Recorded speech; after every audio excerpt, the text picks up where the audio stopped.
नमस्कार दोस्तों, जिन्होंने भी अभी तक हमारे चैनल को लाइक और सब्सक्राइब नहीं किया है, कृपया करके हमारे चैनल को लाइक और सब्सक्राइब अवश्य कर ले, क्योंकि दोस्तों हम अपने इस चैनल के ऊपर बहुत ही इंपॉर्टेंट वीडियो लाते हैं जो आपके बहुत ही काम के होते हैं।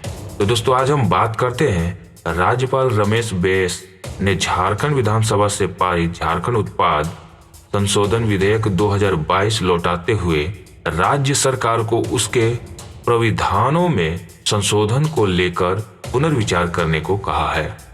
उन्होंने विधेयक में सुधार को लेकर कई परामर्श भी राज्य सरकार को दिए हैं। साथ ही अन्य राज्यों में लागू इससे संबंधित प्राविधानों की समीक्षा करने तथा राजस्व पार्षद से मंतव्य प्राप्त कर विधेयक के प्राविधानों को संशोधित करने पर राज्य सरकार को विचार करने को कहा है। राज्यपाल ने विधेयक के 8 बिंदुओं पर राज्य सरकार का ध्यान आकृष्ट करते हुए उनमें संशोधन का परामर्श देते हुए राज्य सरकार को उन पर पुनर्विचार करने को कहा। उनके अनुसार विधेयक की धारा 7 की उपधारा 3 में उड़नदस्ता के गठन का प्राविधान किया गया है, जबकि पूर्व से ही उत्पाद विभाग को आवश्यकता अनुसार पदाधिकारियों के उड़नदस्ता टास्क फॉर्म्स, मोबाइल फॉर्म्स आदि गठित करने की पूरी शक्ति प्राप्त है। ऐसे में इस प्राविधान को जोड़े जाने का कोई औचित्य नहीं है। राज्यपाल ने कहा कि विधेयक की धारा 52 में नया प्राविधान जोड़ा गया है, जिसमें सजा के साथ मुआवजा भुगतान की बात कही गई है। मुआवजा का भुगतान सजा से अलग व्यवस्था है। उचित होगा कि सजा एवं मुआवजा के निर्धारण हेतु अलग अलग धाराओं में प्राविधान किया जाए।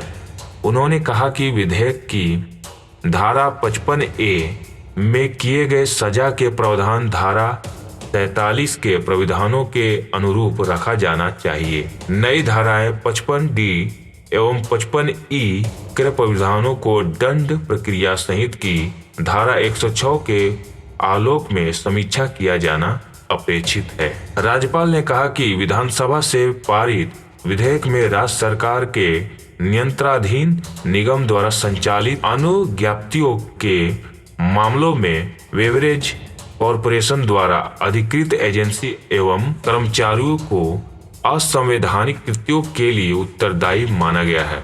वर्तमान में राज्य सरकार के लिए निर्धारित शराब की बिक्री के दुकान कॉरपोरेशन के माध्यम से चयनित एजेंसी द्वारा संचालित किए जाते हैं।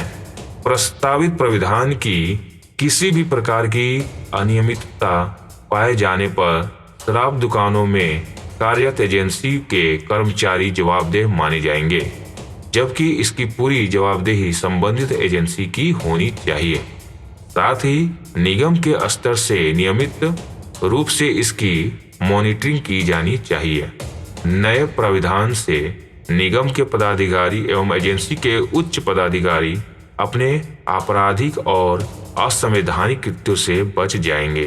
राज्यपाल ने विधेयक पर राजस्व पार्षद से परामर्श नहीं लेने पर भी सवाल उठाया है।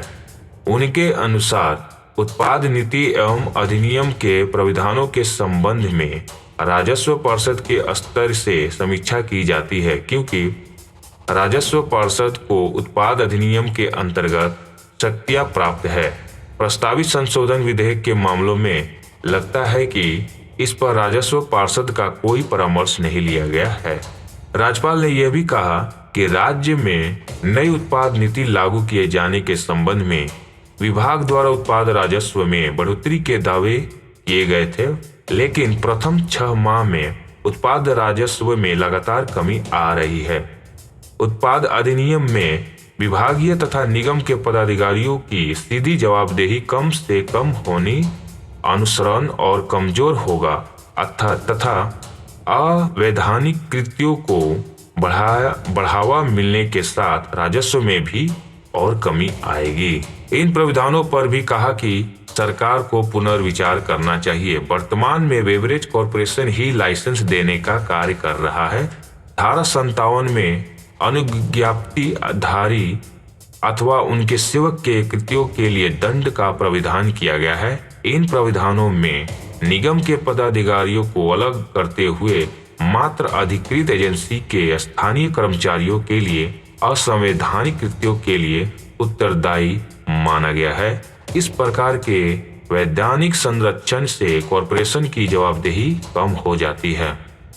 धारा 79(4) में 20 लीटर तक शराब के संग्रह करने की स्थिति में स्वयं में बंद पत्र पर आरोपित को अधिकारी के विवेक के अनुसार मुक्त किया जा सकता है। स्पष्ट है कि इस प्राविधान से यह अर्थ निकाला जा सकता है कि 20 लीटर तक शराब कोई भी व्यक्ति अपने पास संग्रहित कर सकता है, जो उचित प्रतीत नहीं होता है। राज्य सरकार विधेयक के प्रावधानों पर पुनर्विचार कर संशोधित करती है तो विधेयक को विधानसभा से दोबारा पारित कराना होगा।